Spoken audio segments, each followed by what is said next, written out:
Hello? Bless. Yes, Bamni. Mureza. Ndasvika akapadhena handisikuona. Room bedroom mangu. Oh, okay. Because ndikuona kazvinhu zvongori pazuva zviri mabika ndiri kuno kitchen. Room kitchen. Matisoka umda. Mabika mukachengetera kana kuti pane zvipamwe pazviri. Kubika chi? Chikafu chemanheru kudai. Ndinaifanira kubika futi chikafu chemanheru. Asani manje. Nozviziva ini. Handi ndabika tii makuseni futi. Ndikabika sadza masikati futi. Ndaifanira kusobika futi sadza remanheru.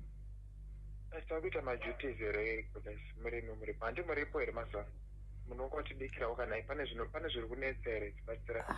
But ini ndingori mutogwawo kai ndichangopinda mumusha munomu. Ini handifanira kuchinjisa matimetable yenyu yemunomu kuti maizviita sei ndisipo naiba munini. Aikubikirai muchibva kumunda ndiani ndisipo. Izvozvi after 2 days ndinenge ndakudzokera achasara achikubikirai ndiani. Mefanira kungoita zvamuita kanguva dzose kana ndisipo. Mutogwawo iko Blaze, we are family one. But kai ini kuvapo kwa because ini mukoma wenyu pakanditienda kumushaka hana kundiudza kuti ndiri kuuya kuzobika. Akangoti ndiri kuuya kuzoona vanhu nokuonekwa nevanhu. Zvokubika hana kunge ndazviudziwa. Hana kunge ndazviziva kuti ndenjibika makuseni masikati nemanheru ndiri wani. Kuti semunhu akabvawo kumba kune vanhu kaBlaze munongoitawo zvinongoitawo vana vevamwe. Ini zvinoita vana vamwe ndokuzviziva ini ndogara kumaraini here. Blaze musadare ndokukonewa. Saka todyei. Chingoitai plani.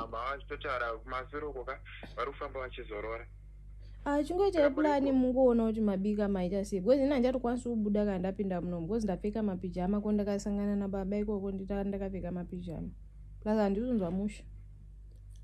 Blaze rativa drama ramakuchitira ndochokwadi. Because tiri musame house, we are talking over the phone. Izvo zvokuti mungadai mangoya panapa tangotaura handiti mungadai matongokata kudhara matongoti matouya kuno kuta kutobatsirana kubika handiti.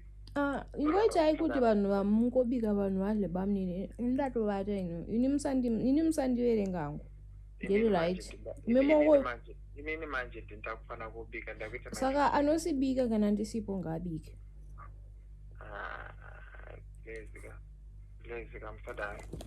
And I'm appreciate vanhu imi ndatombokubikirai makuseni nemasikati futi. Muda ndibike futi manheru. Appreciate but chingoti semunhu aswera pamba semunhu atomborambawo kuenda kuti mobikawo kanai. Bye. Alright bamnini ndasingazvizvi ndaifanira kubika futi ndini. Bye. Kuita sei tapedza iro ta.